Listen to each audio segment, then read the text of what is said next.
Hi hello అండి, అందరికీ నమస్కారం అండి. ఫ్రెండ్స్, ఇప్పుడు అందిన వార్త. ఇక భారీ భూకంపం, పరిస్థితి చాలా దారుణం అంటూ ఇప్పుడిప్పుడే మనకు ఒక బ్రేకింగ్ న్యూస్ అప్డేట్ అయితే రావడం జరిగిందండి.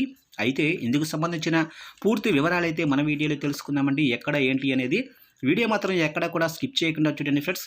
అప్పుడే మనకి పూర్తి సమాచారం అయితే తెలుస్తుంది. ఇక లేట్ చేయకుండా టాపిక్లోకి వెళ్ళిపోదాము. ఇక బంగ్లాదేశ్లోని ఢాకాలో శుక్రవారం ఉదయం 10 గంటల 38 నిమిషాల్లో భూకంపం సంభవించి 6 ప్రాణాలు కోల్పోయారు. దాదాపు 50 మంది గాయపడ్డారు. రెక్టర్ స్కేలుపై భూకంపం తీవ్రత 5.7గా నమోదైంది. అనేక చోట్ల భవనాలు ధ్వంసమయ్యి అగ్ని ప్రమాదాలకు దారితీసింది. ఢాకాకు ఈశాన్యంగా 50 కిలోమీటర్ల దూరంలో ఉన్న నర్సింగ్ ఢీలో 10 కిలోమీటర్ల లోతులో భూకంప కేంద్రాన్ని గుర్తించినట్లు బంగ్లాదేశ్ వాతావరణ విభాగం వెల్లడించింది. ఢాకాలో 3 చనిపోగా నారాయణగంజ్ రేవు పట్టణంలో 4వ వ్యక్తి, నర్సింగ్ ఢీలో మరో 2 చనిపోయారు.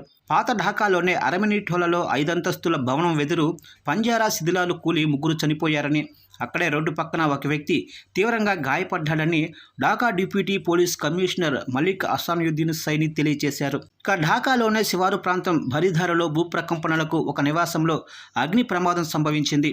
ఇక సబర్బన ముంజీగాంజ్లో గాజారియా ఏరియాల్లో నివాస భవనంలో మరో అగ్ని ప్రమాదం జరిగింది. ఇక భారత్లోనూ భూకంప ప్రభావం. కలకత్తాతో పాటు ఉత్తర భారతదేశంలో భూప్రకంపనలు నమోదయ్యాయి. కలకత్తాలో ఉదయం 10 గంటల 10 నిమిషాల సమయంలో కొన్ని సెకండ్ల పాటు భూమి కంపించింది. బెంగాల్లోని కూచుబెహర్, దక్షిణ ఉత్తర దినాజ్పూర్ సహా అనేక ప్రాంతాల్లో ప్రకంపనలు కనిపించాయి.